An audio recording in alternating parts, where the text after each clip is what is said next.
혹시 본인이 도파민 중독이 아닌가 하고 이 영상을 클릭하셨나요? 핸드폰을 잠깐 보려다가 정신 차리고 오면 몇십 분 지나 있고, 넷플릭스 하나만 봐야지 하고 열었다가 정주행하고, 그러다 밤새고. 이건 쇼츠나 릴스, 넷플릭스에 중독된 게 아니라 도파민에 중독된 겁니다. 그러니까 좋은 기분을 계속 유지하기 위해서 핸드폰을 보면서 중독이 되는 거죠.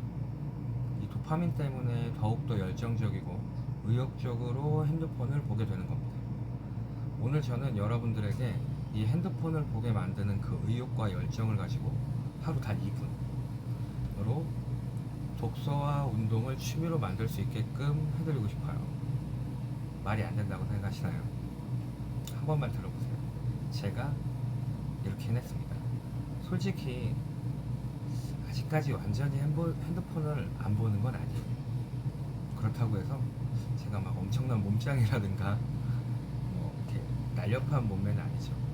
하지만 저는 과거에 위에서 제가 말했던 것처럼 완전히 도파민에 중독된 삶을 살았습니다. 게임에 빠져서 하루에 16시간, 그 정도를 매일같이 한 1년을 넘게 게임을 했던 적도 있어요. 하지만 지금은 게임은 전혀 하지도 않고 하루에 한 1시간 정도 미만으로 핸드폰을 봅니다. 대신 그 시간에 책을 보고 뭐 조금이라도 몸을 움직이려고 해요. 내가 핸드폰을 보는 열정은 그 누구보다도 뜨겁다. 근데 이거 볼 시간에 뭔가 나에게 도움이 되고 발전이 되는 것을 하고 싶다 하신다면 오늘 이 영상 끝까지 한번 보세요.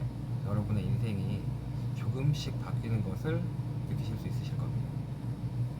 매일 단 2분으로 지금의 그 중독된 상태에서 변화될 수 있어요. 물론 꾸준히 하셔야겠죠. 그래서 오늘 저는 제임스 클리어의 아주 작은 습관의 힘, 이 책에 담긴 인사이트를 조금 말씀드려 볼까 합니다. 그는 우연히 벌어진 어떤 한 사건을 통해서 삶이 완전히 바뀌고 그 바뀐 와중에서 습관을 통해서 성공했죠. 어떤 일이냐? 오늘 평소와 같이 학교에서 야구 연습을 하고 있었는데 갑작스럽게 날아든 야구방망이에 얼굴을 딱 맞은 거예요. 그래서 얼굴뼈가 30조각 이상이 났다고 합니다.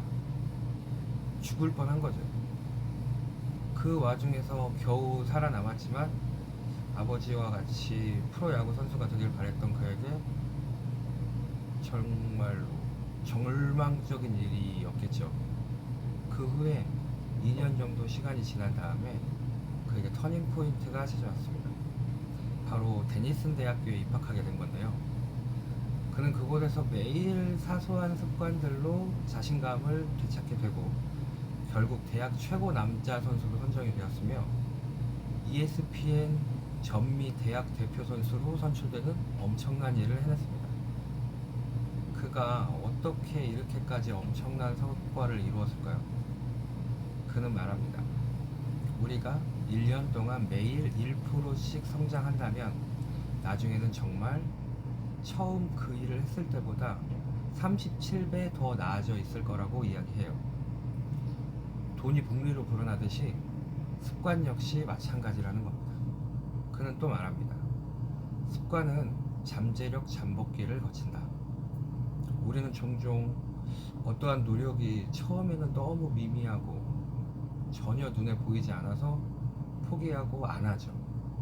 하지만 제임스 클리어는 이 정체기, 즉 잠재적 잠복기를 돌파할 때까지 이 미미한 습관들을 계속 유지해야 한다고 해요. 대나무는 5년 동안 땅속에서 계속 뿌리를 내리고 있다가 이후에 한 6주 만에 30m 높이까지 훌쩍 자라난다고 합니다. 우리의 습관 역시 당장 눈에 보이는 결과를 내지 못한다고 해서 포기하면 안 돼요. 안 하면 안 됩니다. 꾸준히 해야 돼요. 우리 몸속 깊이 뿌리를 내리고 아 이게 당연한 거구나 라는 정체성이 생겨야 한다는 거예요. 요 과정을 지나고 나면 이제 그때 결과가 눈으로 보이게 되는 겁니다. 근데 말이 쉽지 꾸준히 하는 게 쉽지 않잖아요. 매일같이 한다는 게 결과가 아무것도 보이지도 않고 뭐 나아진 게 없으니까요. 그래서 필요한 게 방금 말씀드린 정체성입니다. 예를 들어서 10kg를 뺄 거야 가 아니라 난 매일 운동을 하고 소식을 하는 사람이야 라고 생각해야 한다는 것이죠. 초점은 무슨 일을 하든 나는 어떤 사람이 될 거야 라는 게 돼야지, 10kg를 뺄 거야, 돈을 얼마를 벌을 거야, 이런 결과에 초점을 맞춰서는 안 된다는 거예요. 그러니까 매일 단 2분씩이라도 노력을 해야 된다는 거죠. 쇼츠가 보고 싶고 핸드폰을 만지고 싶은 그 순간 딱 1분을 참고 1분간 책을 읽고 1분간 몸을 움직이는 거예요. 그러면서 생각하는 거예요. 나는 독서가 취미인 사람이야, 나는 운동이 취미인 사람이야 라고 말합니다. 처음 한동안은 아무런 변화가 느껴지지 않으실 거예요. 그렇다고 그만두지 마시고 계속해서 매일매일 매 순간 하루에도 몇 번씩 딱 2분간만 하는 겁니다. 그러면 어느 순간 핸드폰을 보고 싶다는 마음이 책을 보고 싶다는 마음으로 바뀌고, 운동을 해야지 라는 마음으로 바뀌고 있는 스스로를 만날 수 있으실 거예요. 속는 셈 치고 한 번만 해보시길 바랍니다. 딱 2분이잖아요 하루. 누구나 할 수 있습니다. 언제든지 할 수 있고요. 이 과정이 반복되면 정말로 여러분들도 어느 순간 독서와 운동이 취미가 되어 있으실 겁니다. 하루 2분으로 여러분의 원하는 삶에 조금 더 가까워지는 삶이 되시길 바랍니다. 감사합니다. 내림의 서재 박선우였습니다.